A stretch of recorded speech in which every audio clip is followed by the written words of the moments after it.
O que eu tenho percebido é que essa questão de política, as discussões envolvendo política, se tornaram meio que como uma torcida de time de futebol, assim. Há os torcedores de um time, há os torcedores do outro, há brigas na rua, há toda uma confusão, as pessoas tomando partido por certos candidatos, por certos políticos, por certas ideologias. Só que, diferente de futebol, a política é muito mais difícil de entender. O futebol é um jogo com regras muito claras, tem pouco mais de 100 anos de existência, enquanto que a política existe desde que o mundo é mundo, segundo alguns filósofos como Aristóteles, o homem é um animal político. Então isso faz parte da nossa natureza e não temos como pensar a sociedade fora disso. Então, se você se interessa por esse assunto, se você passou a se interessar por esse assunto e você quer entender melhor isso, quer debater melhor esse assunto, eu vou deixar algumas recomendações para vocês aqui de como aprender política, de como se aperfeiçoar nesse campo e falar com maior propriedade sobre o assunto. Então, como entender política? Tem uma anedota indiana milenar que diz que alguns cegos encontraram um elefante, eles nunca tinham visto um elefante na vida antes,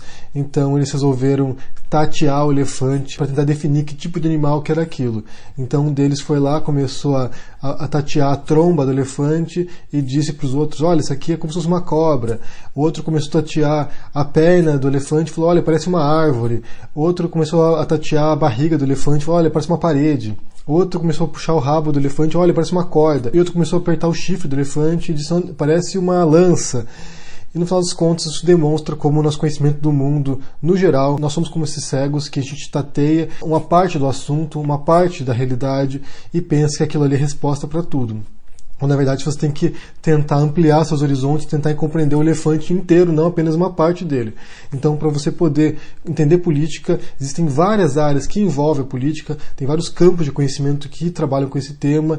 Um deles, que é o mais antigo de todos, é a filosofia política, que começa na Grécia Antiga, 2.500 anos atrás. Na verdade, começa antes, né? Existem filósofos chineses que já trabalhavam com essa questão, existem pensadores como Confúcio, por exemplo, que já falavam sobre política, mas no Ocidente começa na Grécia Antiga, com Platão, com Aristóteles, e vai se desenvolvendo ao longo da história ocidental. E um dos grandes pensadores ocidentais é o Maquiavel. É o primeiro a escrever um tratado sobre esse assunto, que é O Príncipe, que é um livro super importante na história da filosofia e da política, e ele aborda esse tema, a maneira como um governante deve governar, como ele deve controlar as massas, quais são os métodos que ele pode aplicar para poder governar melhor. Depois disso, uma grande tradição de filosofia política com Hobbes, com Rousseau, com Adam Smith, com Edmund Burke, e depois, já chegando na modernidade, com Hegel, o Marx. No século XX, então, há uma proliferação de intelectuais, há muitas vertentes. Para entender a política, há vertentes marxistas, há vertentes liberais, há vertentes conservadoras, há todo tipo de vertentes no século XX.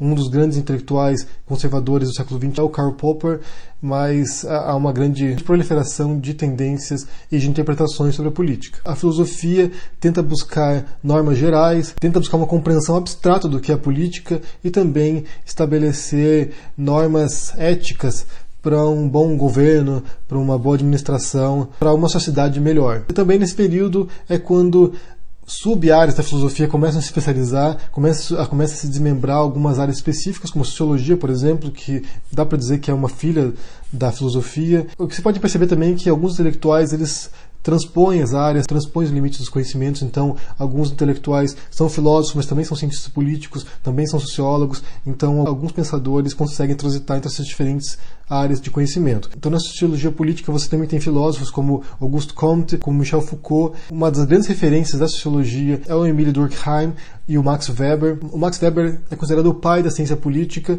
e também, mais recentemente, o Robert Dahl. Uma outra área que também trabalhou com as questões políticas, que também analisou a questão da política, é a psicologia. Existe um segmento da psicologia, que é a psicologia política, que trabalha com como funciona a mente dos eleitores, como funciona a mente das pessoas numa comunidade política, num ambiente social como esse. Então, alguns expoentes dessa área são o Gaetano Mosca, o Vilfredo Pareto, o Sigmund Freud, que fez um grande tratado sobre psicologia política, que é O Mal-Estar da Civilização, o Theodor Adorno, que escreveu um livro em conjunto com outros autores, chama Personalidade Autoritária, que é um livro monumental no qual ele trabalha as características de como é a mente de pessoas que querem oprimir as demais, né? Ele trabalha a partir do nazismo, mas há vários exemplos de personalidade autoritária, tanto na esquerda quanto na direita. O Herbert Marcuse, o Wilhelm Reich e o Harold Laswell são alguns dos exemplos desses autores que trabalham com a parte da psicologia política. Além disso, no direito também há uma área que é específica para trabalhar com essa questão da política, que é o direito constitucional, de como estabelecer normas constitucionais para os estados, para governar, para poder estabelecer os direitos e os deveres dos cidadãos. Além disso, a história também tem um segmento que é dedicado à política. Se for pensar, na verdade, nos primórdios, a história ela é política, né? Ela trabalha com estadistas, trabalha com noções de países, de guerras, que tem a ver com questões políticas. Embora não seja apenas isso, ao longo do tempo foi se desmembrando em diferentes campos também, né? Como história do gênero, história social, história econômica, mas, no geral, ao longo do seu percurso, boa parte do que se faz na história é política. Um grande número de autores, eu vou citar só 3 aqui, porque são alguns dos expoentes. Por exemplo, o Eric Hobsbawm, que é um autor que foi considerado o mais importante historiador do século XX. Ele tem uma obra monumental que aborda desde a Revolução Francesa até o século XX, a Era das Revoluções, a Era do Capital, a Era dos Impérios e a Era dos Extremos. Então ele é um autor muito importante para poder ter uma visão panorâmica desse processo histórico-político. Ele era um marxista declarado, ele apoiou os regimes socialistas, então ele é muito criticado por causa disso, mas quando você analisa as obras dele pré-Revolução Russa, eu acho que tem uma boa visão, bastante imparcial, na verdade. Então, depois disso, ele começa a ficar um pouco mais tendencioso, mas nesse período aí, da Revolução Francesa até a Primeira Guerra Mundial, é uma boa referência. Tem o Ian Kershaw, que é um grande autor também britânico, escreveu a biografia do Hitler, é um autor que trabalhou com a Segunda Guerra Mundial também, então ele trabalha com a questão política. E o Stanley Payne. Esse Stanley Payne, ele tem um livro fenomenal sobre a história do fascismo e do nazismo, mas há uma série de referências a muitos historiadores.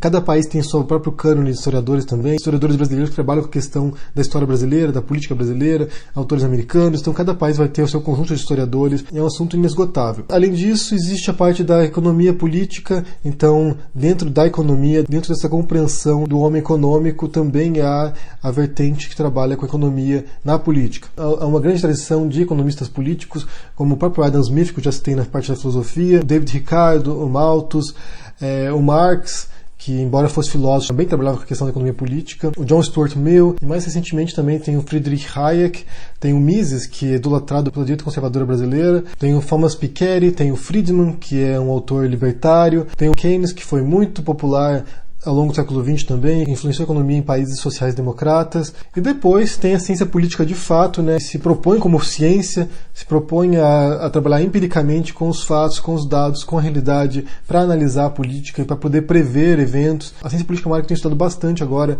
nesses últimos meses, e que trabalha com questões eleitorais, de como prever resultados de eleições, de como analisar os dados, analisar o comportamento dos cidadãos para poder entender o desenvolvimento de certas sociedades. Não é só isso, a ciência política também trabalha com a descrição da realidade, né, de como funcionam os estados, de como funcionam os partidos, de como funciona a estrutura governamental. Alguns autores de referência também, como disse o Max Weber, que é considerado o pai fundador da ciência política, o Seymour Lipset, o Samuel Huntington, o Robert Dahl e o Philip Converse são alguns dos autores fundamentais para a ciência política. Também tem o jornalismo político, que são as pessoas que trabalham na imprensa, nos jornais, ou escrevem livros sobre política, do viés jornalístico. Então são pessoas que trabalham com questões atuais, enquanto que a história trabalha com questões que já passaram, né, com eventos que já ocorreram. O jornalismo trabalha com questões que estão sucedendo, então é uma visão que vai se construindo aos poucos. Eles vão investigando, vão trabalhando sobre os fatos, vão coletando esses fatos e vão apresentando para os leitores ou para os espectadores.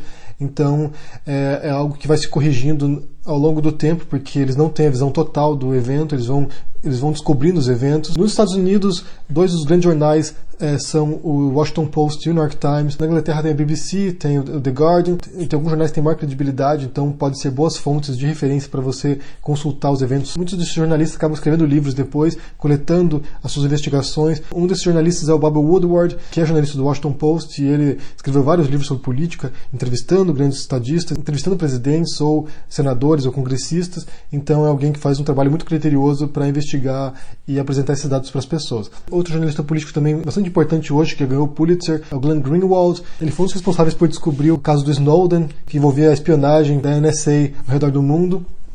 No Brasil tem a Miriam Leitão, tem a Helene Brum, tem o Amaury Ribeiro Júnior, que escreveu o livro Privataria Tucana. Tem o Hélio Gaspari, que escreveu uma série de livros sobre a ditadura que é fenomenal.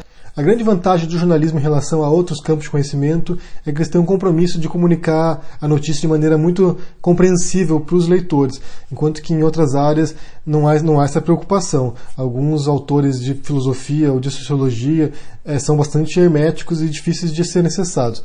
Então, nesse caso, o jornalismo ele facilita porque ele é feito para o leitor, né? Ele é feito para o leitor leigo. E, por fim, o último campo de conhecimento que você pode obter informações sobre política e expandir essa tua visão do assunto é através de participantes, de pessoas que atuaram na política, que estiveram envolvidos em questões políticas e podem apresentar uma visão pessoal do assunto. Então, por exemplo, presidentes ou ex-presidentes que escrevem livros e revelam fatos sobre aquela época, ou políticos, ou pessoas que trabalharam nos bastidores, ou estiveram envolvidos nessa área. Por exemplo, se for pensar sobre a Revolução Russa, o Trotsky escreveu um livro enorme sobre a Revolução Russa, então uma visão de quem estava participando dos eventos e relata aquilo ali. Embora ele fosse parte também, ele é um grande historiador, ele é um teórico, é alguém que tem uma visão de dentro e pode também ver um pouco de fora aquilo ali. Os Estados Unidos tem uma tradição dos presidentes, depois de acabarem o mandato, escreverem livros sobre o seu governo, sobre o que eles fizeram.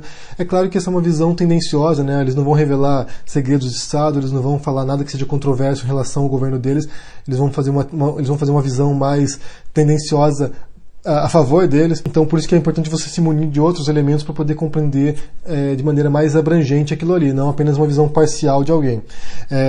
Isso para vocês verem como é uma área complexa, como existem várias ramificações, vários pontos de vista, existem milhares de versões, milhares de visões sobre a política nessas diferentes áreas, né? Eu citei só alguns autores, mas existe uma variedade de orientações, de ideologias, de perspectivas. Quando eu vejo alguém que vem falar aqui no meu canal que você já leu Mises, você já leu Hayek, a vontade de rir na cara dessas pessoas, porque o Mises e o Hayek são duas perspectivas em meio a uma infinidade de perspectivas sobre política. Se você quiser ser mais imparcial possível, você tem que tentar se munir de outros elementos, não se fiar apenas num autor, não se fiar apenas no Mises ou no Marx, mas tentar ver outros autores, outras posições, outros campos de conhecimento para poder ter uma visão mais ampla daquilo ali e compreender a complexidade do assunto e ver como não é algo tão simples de sair aqui opinando ou dando pitaco. Isso porque você pode passar a vida inteira se debruçando sobre um único país, sobre um único período histórico, sobre um único filósofo, porque é algo realmente muito abrangente e que exige muitos anos de pesquisa e dedicação.